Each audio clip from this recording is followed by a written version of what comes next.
Missiles and drones are now flying at Israel from both the north as well as the south.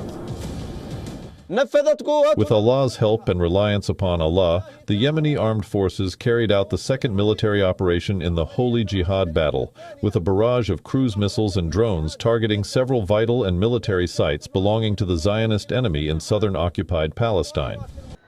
How can a group based in one of the poorest countries in the world shake global trade, challenge powerful nations, and directly threaten Israel at the same time?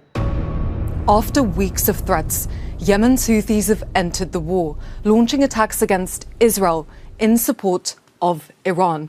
The answer might surprise you. This is no longer just a Middle East conflict. It is a global pressure point where war, politics, and global trade collide, and where one group has found a way to impact the entire world.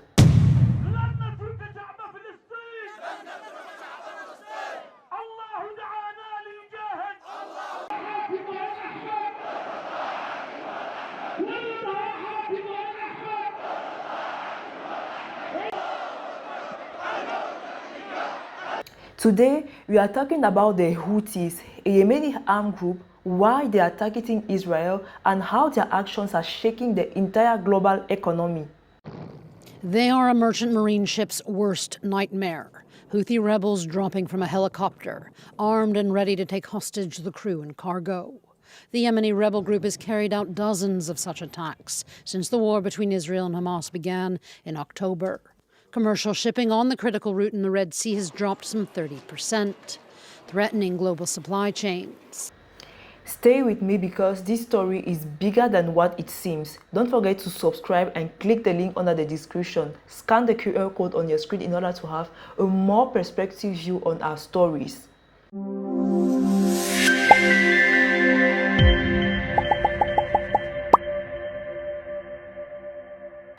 In order to understand what is happening, we need to start with who the Houthis are. The Houthis, officially known as Ansar Allah, are a political and armed movement from Yemen. They emerged in the 1990s but gained global attention after taking control of large parts of Yemen, including the capital, Sana'a, in 2014. This led to a devastating civil war, especially involving regional powers such as Saudi Arabia and Iran. Now, here is the point. The Houthis are widely seen as being aligned with Iran, and they are part of what many analysts call the Axis resistance, a network of groups opposing Israel and Western influence in the Middle East. In March 2015, a Saudi Arabia-led Arab coalition declared war on the Houthis in Yemen. This after the Houthis ousted the pro-Saudi president of Yemen, Abdurrahman Mansour Hadi, who fled to Saudi Arabia. But the origin of the Houthis dates back to the 1990s. So, why Israel? The answer lies in mixed ideologies, geopolitics, and recent events. The first ideology: the Houthis strongly oppose Israel and publicly support the Palestinian cause. Their slogan even includes the phrase, "Death to Israel." The second, solidarity with Gaza. After the outbreak of the Israel-Hamas War in October 2023, the Houthis declared that they would support Palestine by targeting Israel. The third regional strategy is by attacking Israel or Israeli groups or Israeli-linked interests. The Houthis position themselves as a key player in the broader Middle East conflict, gaining visibility, legitimacy, and leverage. So, their attacks are not random. They are political, strategic, and symbolic. Conflict. Meanwhile, Gaza-based Hamas has maintained its distance from the ongoing war. 2 years of war with Israel has left the Palestinian group significantly weakened. Iran's counterattack strategy against Israel and the US seems to be spread like a spider web. Multiple groups in different countries are carrying out attacks at different intervals. The US and Israel may have aerial superiority over Iran, but Tehran seems to be the one with regional dominance. Now, this is where things become global.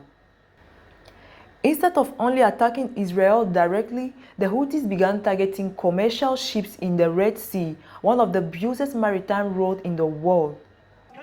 We renew the warning to all Israeli ships or those affiliated with the Israelis that they will become legitimate targets.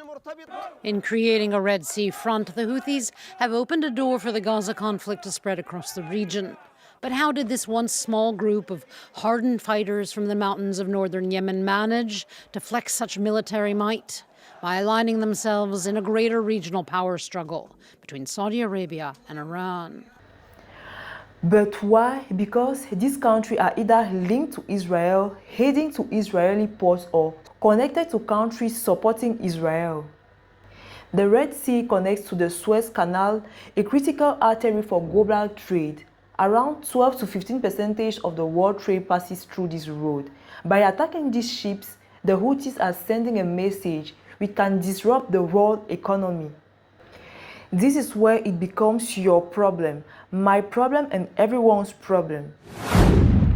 When ships are attacked or threatened, shipping companies avoid the Red Sea. They take longer routes around Africa. This increases fuel cost and delivery time. The result: economic uprising, higher price for goods, supply chain delayed. Also carried out significant attacks in the Red Sea in response to Israel's war on Gaza and in support of Palestinians. The group targeted commercial ships linked to Israel and even hijacked at least one vessel. The fear now is that if the Houthis make good on their threats, it could further disrupt the global economy and worsen the conflict. In short, a regional conflict starts affecting the global market, from fuel prices to market foods and electronics. The situation has triggered strong reactions. Countries like the United States and the United Kingdom have launched military strikes against Houthis, positioning the Yemen to protect maritime trade. Naval coalitions have also been deployed. The situation has triggered strong reactions.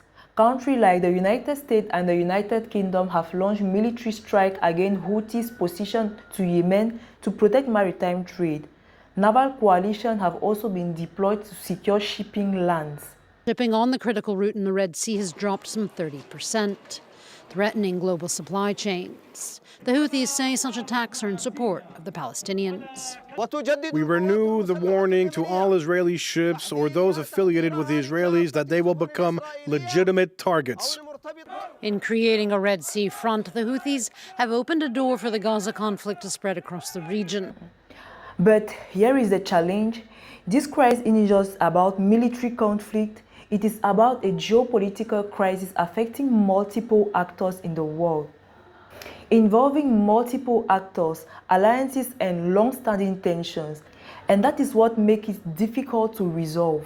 So, what we are seeing here isn't just a war about the Houthis and Israel. It is a global trade war, global vulnerability, and social conflicts between different powers. If this episode opened your eyes, don't stop here. Share it with someone who needs to understand what is really happening behind the headlines.